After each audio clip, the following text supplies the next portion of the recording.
Olá, meus irmãos, bem-vindos ao canal Ministério e Palavra do Senhor. Vamos dar continuidade ao estudo da Bíblia. Aqui no canal com o professor Luiz, você vai aprender o que a Bíblia diz. Meu irmão e minha irmã, hoje nós vamos continuar estudando o Evangelho de Jesus Cristo segundo Mateus, capítulos 17, 18 e 19. No capítulo 17, a gente vai ver a transfiguração de Jesus. 6 dias depois de quê? Depois que Jesus predisse sua morte e ressurreição, né? Jesus tomou consigo Pedro, Tiago e João, irmão de Tiago, levou em particular ao alto do monte. E aí, ali ele foi transfigurado diante dele. Sua face brilhou como o sol e as suas roupas tornaram brancas como a luz. Naquele momento apareceram diante deles Moisés e Elias conversando com Jesus. E então Pedro disse: Senhor, é bom estarmos aqui. Se quiseres, farei 3 tendas, uma para ti, uma para Moisés e outra para Elias. E aí veio aquela voz e disse: Este é meu filho amado, em quem me agrado. Ouçam-no. E aí, meu irmão, a gente precisa entender que a transfiguração é uma revelação da glória do Filho de Deus. Agora que estava ocultada e agora brevemente revelada, né, plenamente, né? Interessante também de a gente observar que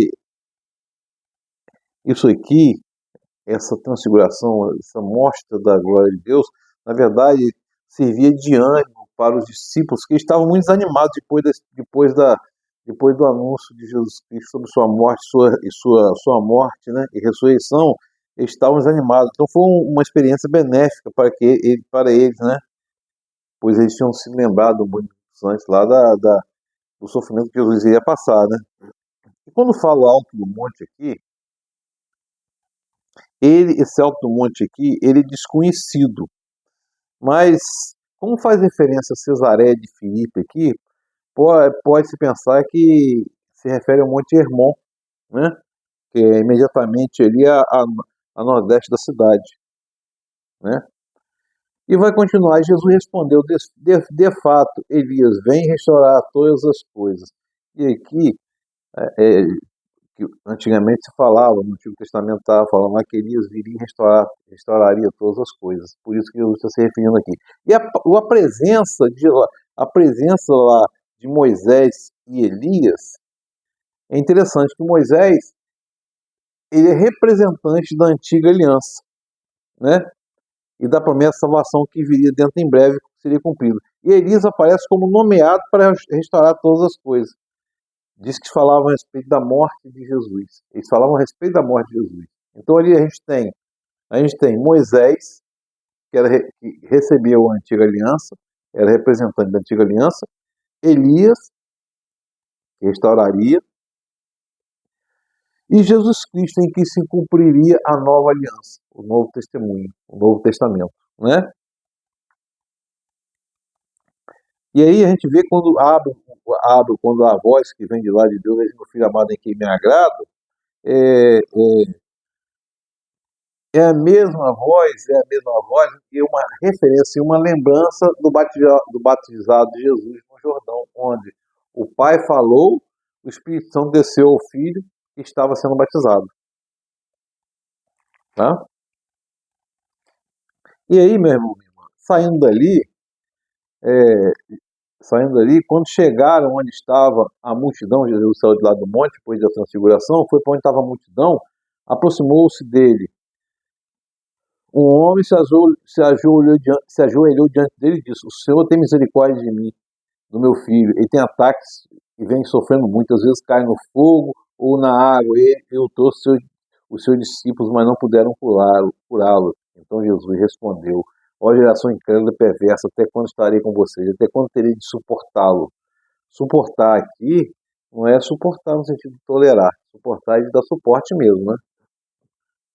Tragam o menino. Jesus repreendeu o demônio e este saiu do menino. Daquele momento diante ficou curado, meu irmão. E esse ataque aqui se refere por ser ataque epilético. É um mal, é considerado um tipo de mal, né? Mas também aqui no caso fala de demônio, e é realmente uma opressão demoníaca nesse caso aqui.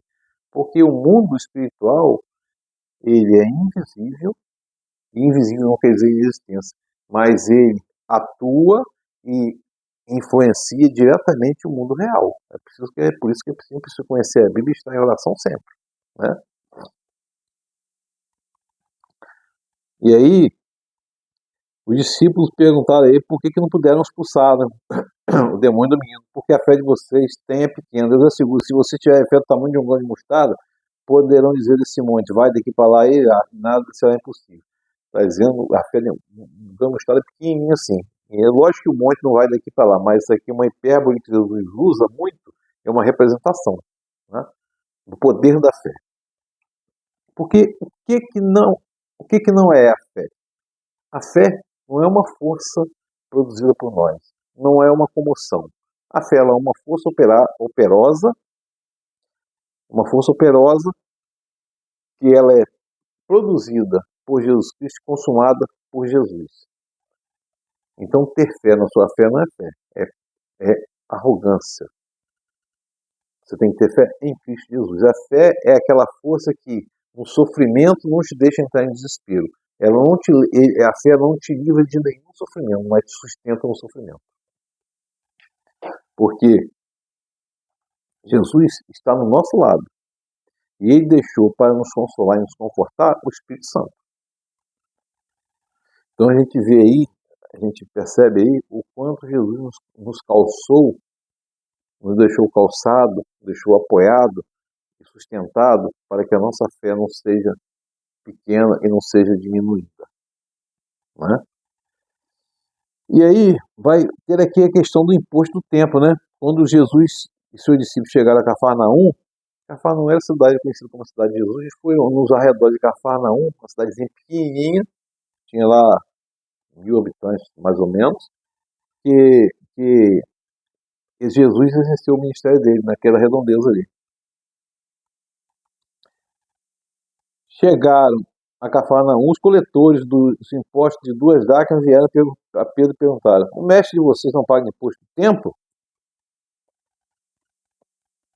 O imposto era 2 dracmas, né? Que era o imposto anual do templo, que era cobrado a todo homem de 20 anos para cima.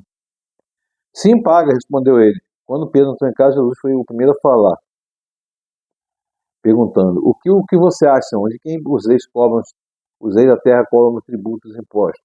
De seus próprios filhos ou dos outros? E dos outros, disse ele então a Pedro.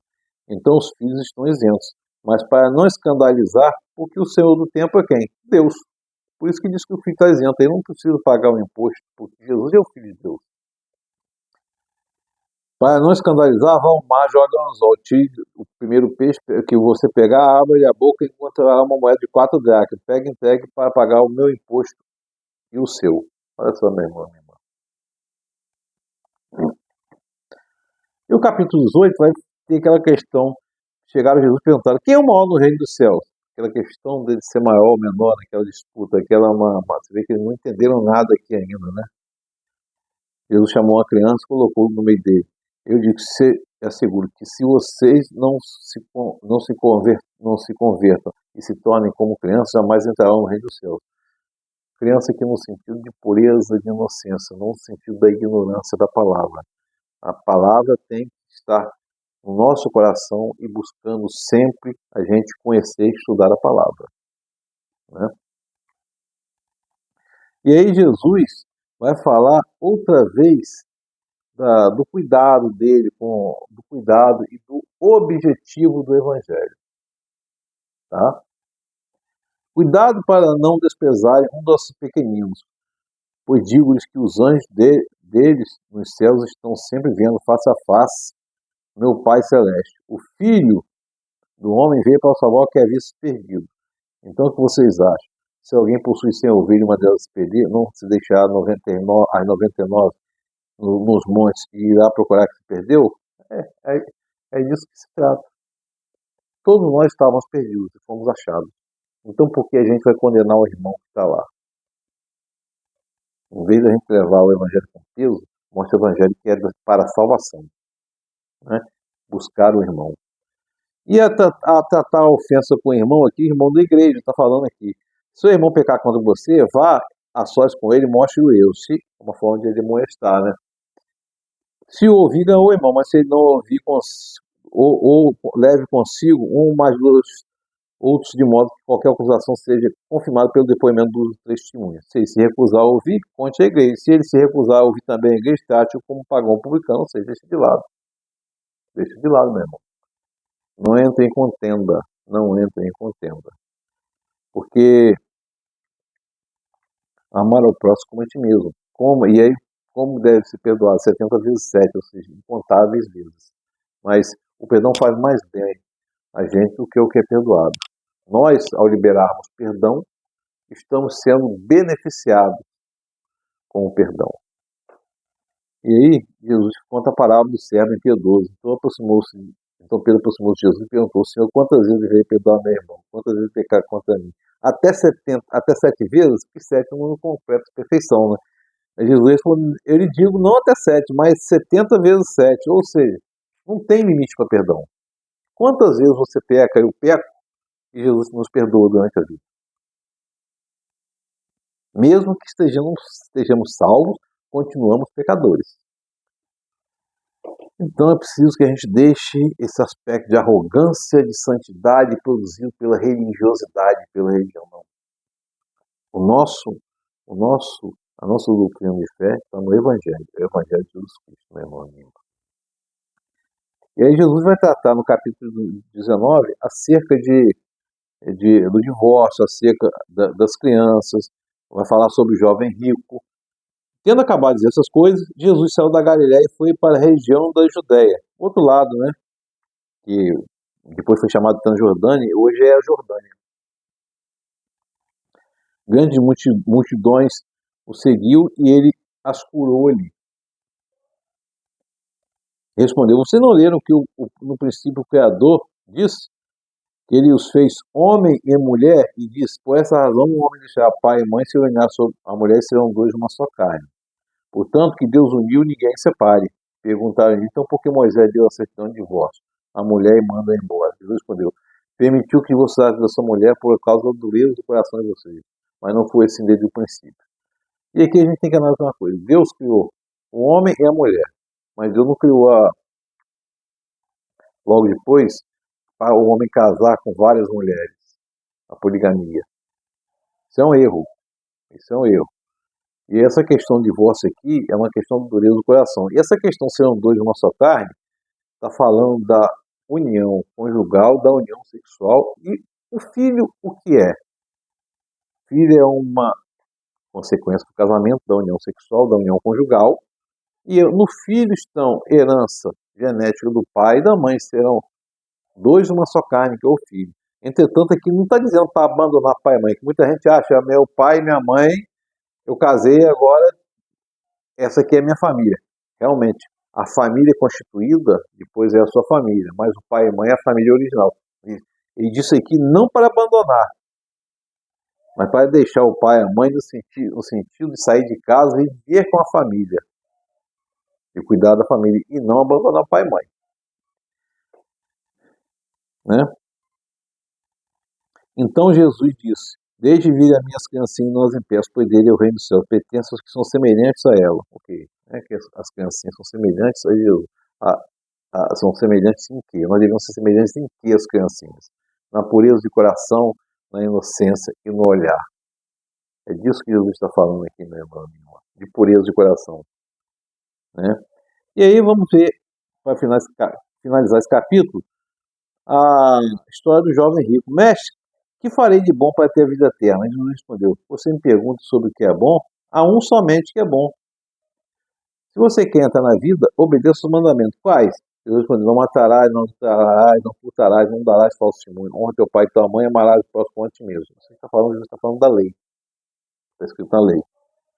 E o jovem respondeu: Isso tudo tem obedecido. Então o que me falta ainda? Jesus respondeu: Se você quer ser perfeito, vá vendo seus bens, dê dinheiro aos pobres, e você terá um tesouro no céu. Depois vem e siga-me. Ouvindo isso, o jovem afastou-se triste, porque tinha muitas riquezas.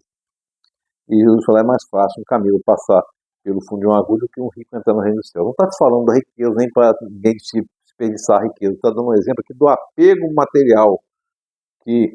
Do apego material. O que está dizendo aqui? Está falando que o apego material pode levar você a uma perdição, meu irmão.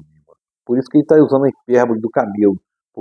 Porque uma pessoa que está tão preocupada com a riqueza, com o dinheiro, não enxerga as coisas do reino de Deus, não enxerga as coisas do reino de Deus e por vezes não socorre o próximo, preocupado com o dinheiro.